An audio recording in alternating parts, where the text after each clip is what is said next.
listening to the Bible 126 show. Find a reason to be here that's bigger than you are. From the creators of Jesus Revolution. Something about that little girl. I think I'm supposed to help. Based on the inspiring true story. My name is Sharon. I'm good at plenty of things. Taking no for an answer ain't one of them. Find your purpose. Make a difference. You want to go on an adventure? Yeah. Ordinary Angels. Starring two-time Academy Award winner Hilary Swank and Alan Ritchson. Rated PG. Parental guidance suggested. In theaters now. Satan, Lucifer, T-Mobile. The devil takes many names, but even if you're a devout Christian, you may just be surprised about what the Bible does and doesn't say about Satan. The traditional biography of Satan is accepted by most Christians is that he was once amongst one of God's most beautiful angels, but in his vanity rebelled against God and inspired a third of the heavenly host to wage war against their creator. For this, Satan and his angels were cast out of heaven and condemned to hell, where they'll spend eternity. Satan, however, has occasion to leave his hellish prison. His most famous appearance is perhaps in the arrival in the Garden of Eden, where he transforms himself into a snake. Once he finds Eve, he tempts her to eat from the one tree in all the garden that God had forbidden Adam and Eve to eat from, the tree of knowledge of good and evil. Having succeeded in inspiring mankind's first rebellion against God, Satan then makes numerous smaller appearances throughout the books of the Old Testament. His grandest appearance by far, however, is in the book of Job. Job is a good, honest man who dutifully worships and obeys God. He's one of the richest men in the land of Uz, blessed with vast flocks, a large family, and great wealth. Job is kind to his workers and generous with those in need, and God is pleased with him. Then one day, Satan arrives at God's court along with a group of angels, and God asks him where he's been. Satan tells God that he's been roaming the earth, and much like a proud father, God asks Satan if he's considered his servant Job. Satan challenges God and tells him that the only reason Job is so righteous is because of his vast blessings. If God removed his favor from Job's life, then surely he would rebel against him. God agrees to allow Satan to strike down Job, but forbids him from actually killing him. Satan then descends to the land of Uz, and in one day causes a catastrophe that kills most of Job's family, inspires raiders to steal his flocks away, and strikes Job down with painful boils. Job, though showing frustration towards God, refuses to curse him, and for his reward, God restores twice as much as what was taken away from him and gives him supernaturally long life. Satan's next major appearance is 2,000 years later. Jesus, at the very start of his ministry, retreats to the desert for 40 days. While there, Satan appears to tempt Jesus, seeking to corrupt God's Son and doom his ministry on earth.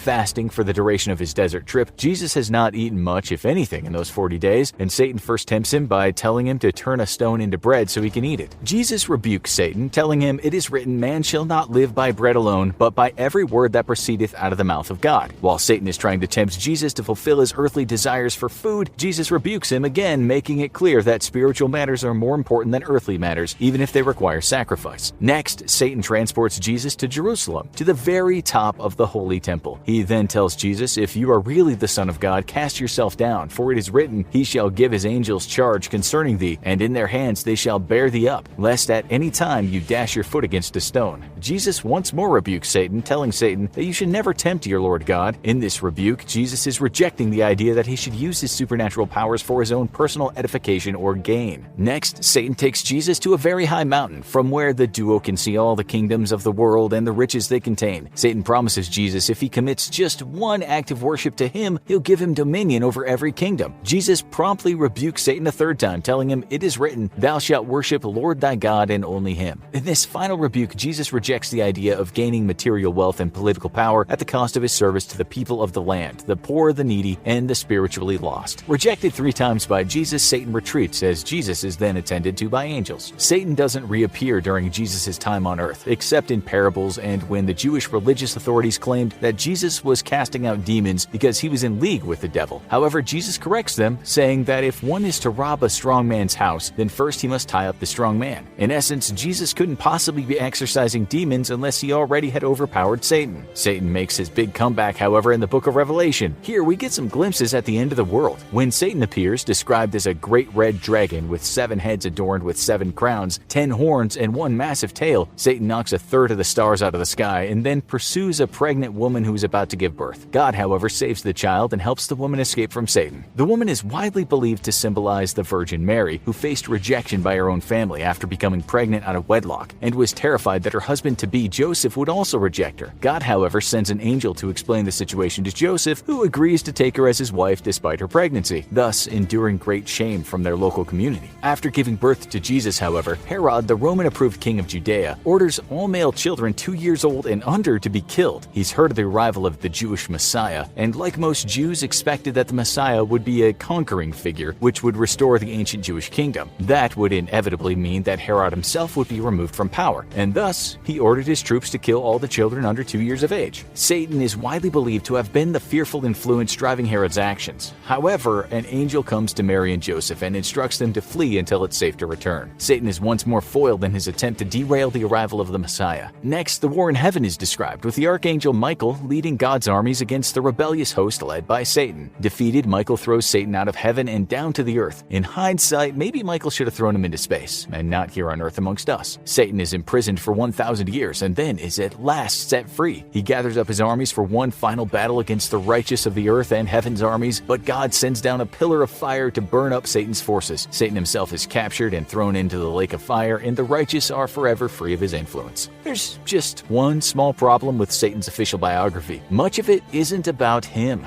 The ancient Jews who wrote the Old Testament never had any inclination to believe in a figure that was the ultimate evil, let alone a rival of God. As Lord and Creator of all things, God could not possibly have a rival, and thus it would be foolish to assume that any one being could rise to the position. In the original Hebrew, the word Satan means accuser or adversary and is used to reference humans as a celestial being. When used to reference a celestial being, the word is accompanied by the definitive article, making it clear that the name Satan is not a name at all, but a title. Satan is not accuser, but the accuser. It's his job title. Satan is not a fallen angel opposing God from the depths of hell, but rather Satan is actually a part of God's court and carrying out his assigned duties. We see this best in the book of Job. Here, Satan actually arrives with a group of angels, making it clear that he himself is also an angel. Satan doesn't make a bet with God that he can break Job, as is the common Christian narrative, but rather Satan merely points out the apparently obvious. Job is only faithful to God because he has abundantly blessed him. In order to prove that this isn't the case, God allows Satan to carry out his duties as the accuser, but within parameters. Further difficulties arise when the book of Job is taken as a historical account by Christians, who then use the book to support a living biography of the deeds of Satan. However, it's quite clear from the way that Job is written that it is a work of poetry, a text meant to explore some of the deepest and most painful theological questions, such as why do bad things happen to good people, and how should they respond when they do? Jesus' reference to Job is not a surprise then, as Jesus himself taught exclusively through parables. The writers of the Old Testament did not believe in a literal devil, but rather understood that the temptation to do evil lived in all of us. However, these beliefs began to gradually change, and sometime in the late BCs and early ADs, Satan became a specific being which was diametrically opposed to God. Coincidentally enough, this is also when Zoroastrianism began to exert a greater and greater influence on Jewish culture. In Zoroastrianism, good and evil exist in equal measures and are diametrically opposed. However, evil is limited by space and time, while good is not. Thus, when the world ends and space and time run out, evil will simply cease to exist, leaving only good to triumph. This powerful duality clearly has an influence on Jewish beliefs, who began to identify Satan as a specific figure forever in opposition to God and his people, as evidenced by Satan's greater role in later Jewish books of the Old Testament. Satan developed many of the parallels of Zoroastrianism duality, including a near-peer opposition to God, but an inability to outright defeat him. Satan too would eventually be defeated at the end of days, and only good would remain to rule over creation, exactly like Zoroastrianism. Jesus himself likely saw Satan in the same traditional sense that the ancient Jews did, as an internal temptation and not a physical being with the power to do evil and oppose God. This is because the account of the three temptations of Christ are widely accepted as having been a symbolic representation of Jesus' internal struggles and doubts at the start of a ministry he knew would end in his death, and not literal events. Once more, given to the fact that Jesus almost exclusively taught in parables, this is a very likely conclusion. His first temptation was the temptation to use his power to fulfill his own selfish needs, or hedonism. If Jesus could heal the sick, he could use that same power to fulfill every lust and desire in his heart. His second temptation was the temptation to glorify himself instead of God. Often pressed in on all sides by adoring crowds, Jesus would have easily been tempted to use his massive influence and support to take leadership of the nation for himself, or to simply develop a cult of personality. The biblical account of Jesus atop the temple was a representation of how Jesus could show off his supernatural powers in front of crowds of people and gain their support or adoration. His third temptation was to use his power to indulge his materialism. With his God-given power, Jesus could have been a great ruler if he wished, yet he didn't come to grow political or economic power but to begin a spiritual revolution. While he could have been a king, he instead chose the role of a servant. The fact that no mountain peak could actually show all the kingdoms of the earth makes it clear once more that this is a symbolic representation of Jesus' early internal struggles. The early Christians certainly believed that Satan was a physical being completely opposed to God, the pinnacle of all evil. That belief has continued to the present day and even influenced non-Christians. Yet the earliest biblical accounts, unadulterated by the growing influence of Zoroastrianism or other dualistic religions, make it clear that Satan is not a devil hell-bent on overcoming God, but rather merely another member of God's angelic court. However, as God's prosecutor, he is the closest that a Jew, Christian, or Muslim has to a supernatural enemy, even if the accuser is not trying to destroy faith but rather grow it by pointing out where it's weakest. A modern belief in Satan as the enemy of God is simply doctrinally unsound, as humanity itself only rebelled against God when they ate the fruit of knowledge of good and evil. As they were the first and only beings to eat this fruit, no angel could have possibly rebelled against God in the way that mankind did.